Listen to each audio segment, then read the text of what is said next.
morning, students. Hope you all are good. So, in the previous EVS 1 lecture, we have learned of your second chapter, that is interrelation between living things. So, today we will be do exercises. So, these are the questions of your textbooks, that is second chapter, interrelations between living things. So, without wasting time, let's start. First, A. What's the solution?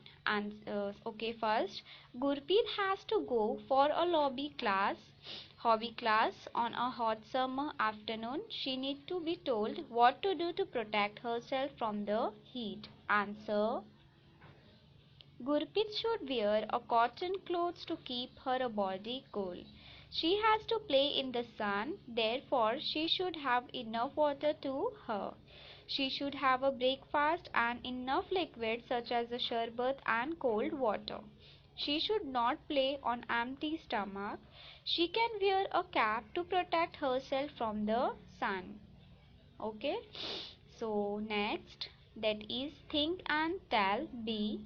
First, if water collect in a field due to heavy rain, the crops growing rot, and why? Answer. The roots of crop which are standing in the waterlogged soil start rotting. As the root rots, slowly the plants also rots. The grains which are developing on the crops may fall due to strong rain and wind. Due to this, the rotting may becomes more rapid. In this way, the heavy rains cause great damage to the standing crops. Next, second, why do we not get good crops if we do not get good rains? Answer. The crops need regular water for its growth. If it's rain less, the crops may not get enough water. The saplings may not grow vigorously due to lack of water. Most of the crops are dependent only on rainwater. So if we do not get good rains, we do not get good crops too. Okay, next. Third, why does the Indian red snake Dhaman live around field? Answer. Red snake is non-poisonous and big in a size. It feeds on a field rats. Near the field, the rat comes in search of grains. The red snake turn comes in search of rat is its favorite food. Next, fourth, if there are furry animals living in a snowy region, would their coats be thick or sparse? Answer. Furry animals living in a snowy regions will have a thick fur coats on their bodies. They need warmth which is provided through their thick fur. Okay.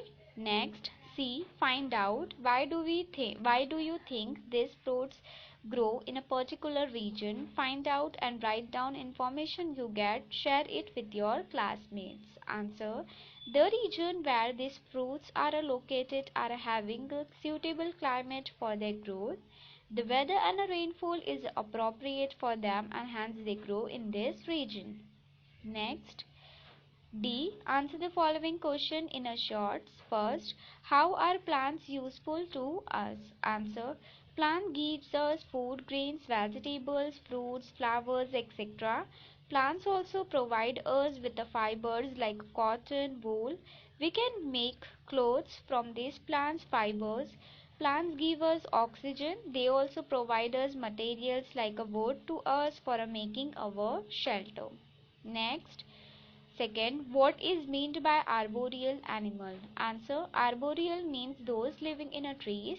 Arboreal animals are those animals that live in the trees and feed on the fruits or insects therein. Arboreal animals take a support of the tree to live. Monkeys and squirrels are arboreal animals.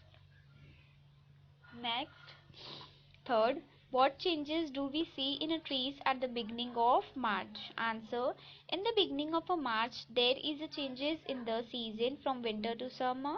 Therefore, many trees are seen with the new leaves. Forest trees take up copper color because new and tender leaves look reddish and shiny.